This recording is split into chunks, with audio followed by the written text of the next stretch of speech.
autograph. Floating around. That's how I do it. But you're a typer, once you're a typer.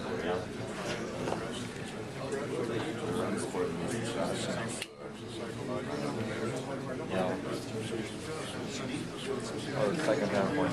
Right, there you go. Oh, yeah.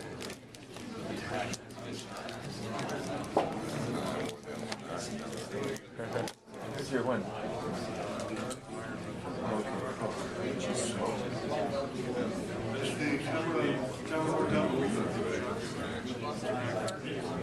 I'll ask you then, both of them, because I think it's easy time to do so. And we'll proceed with our next witness.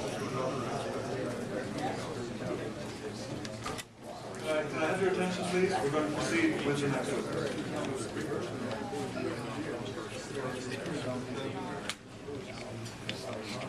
The conversation is drawn to a close. Mike Gravel, a United States Senator from Alaska from 1969 to 1981, has a distinguished political record. As a member of the Alaska House of Representatives from 1963 to 1966, he co-authored and sponsored the act that created the Alaska Commission for Human Rights. In June 1971, when whistleblower Daniel Ellsberg's attempts to publish the Pentagon Papers were being blocked by court injunctions, well, I think it's easy to forget that it wasn't just automatic that Ellsberg was able to get the Pentagon Papers into the public record. By no means automatic, but it happened because Senator Gravel inserted 4,100 pages of the leaked documents into the congressional record of a Senate committee that he had the good luck to be chairing, declaring, and I quote, that it is my constitutional obligation to protect the security of the people by fostering the free flow of information absolutely essential to their democratic decision-making. During the same year, Senator Gravel conducted 2 extended filibusters in the Senate against the extension of the military draft. Now, there are many other initiatives on his part that I could mention, but he left the Senate after the election in 1980, returning to politics, however, in 1989 as the initiator and leader of the Democracy Foundation, which promotes direct democracy. In 2008, he was a third-party presidential candidate, and he continues to advance progressive policies on peacemaking and international diplomacy, on global warming, taxation, healthcare, reproductive and gender rights, and human rights. In his Declaration of Independence, 2008, a text that resonates very interestingly with that other Declaration of Independence, Senator Mike Gravel declared, and I quote, "The malevolent, corrupting power of money has caused repeated injuries to the public interest. The President and the Congress are steeped in a culture of secrecy that denies the people knowledge of what their government is doing to them and to others in their name. The Presidency and the Congress have redefined the criminal act of terrorism as an act of war in order to maintain the nation in a constant state of war, which, in the words of James Madison, is the worst of all evils in that it facilitates the control of the many by the few." Unquote. These are wonderfully resonant words. Senator Mike Gravel will now address these hearings on the subject of the importance of resisting state deception, the Pentagon Papers of 9/11, and the need for a new investigation. Please welcome Senator Mike Gravel.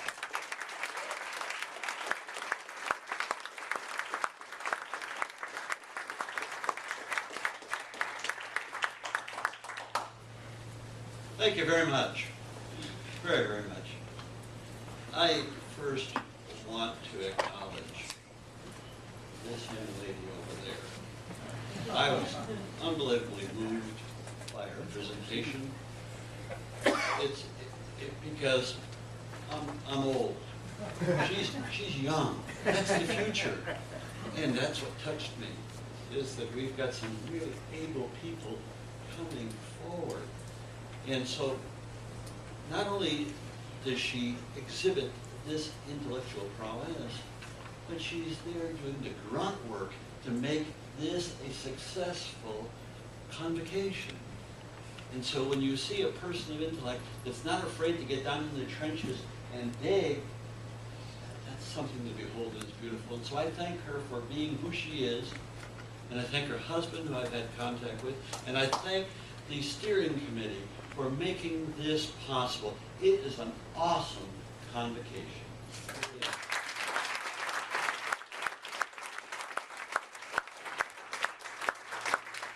The other thing that struck me was the information. I'm a knowledge junkie, like probably most of you. And so just sitting here, listening to this stuff, it's like a kid in the candy store. You get so excited. My God, I just learned something new.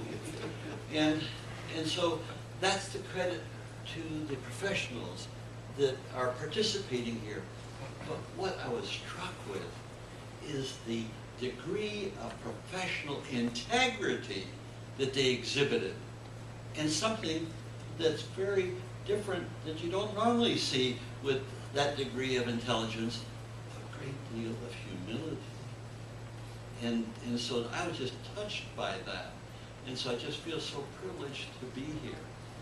I'm going to try and keep my remarks to a half hour, and you can start cueing me when I reach that, because I want to get more into Q&As. I'm severely dyslexic. That's the reason why I don't read a speech, but it's given me a little bit more ability to speak extemporaneously and show more passion than just reading.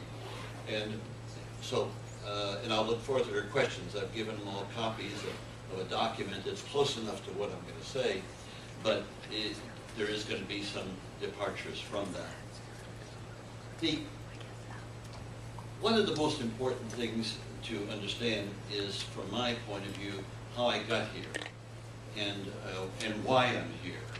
Because I don't take the same position of the scientific community that I behold. What I behold is that this knowledge has to get out to the people.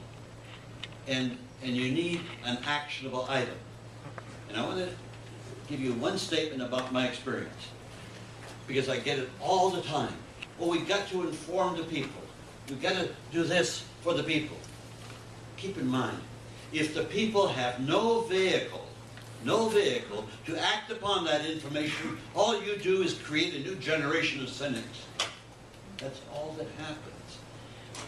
When you have information, as a citizen, you must have a vehicle to act upon it.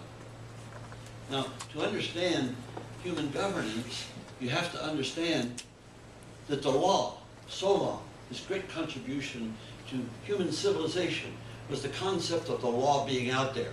We vote for the law. The majority passes the law, and it's out there. And it's our task to obey it or change it. I can recall one sitting next to Fritz Mondale on the Finance Committee, and he's saying, well, that's the law. I said, God damn it, we make the law. That's what we're here for. I was on 2 grand juries, and I hung them both. And so, and I don't know why I was born questioning authority. I just don't know why. It's just my nature. And so I've been blessed with that asset.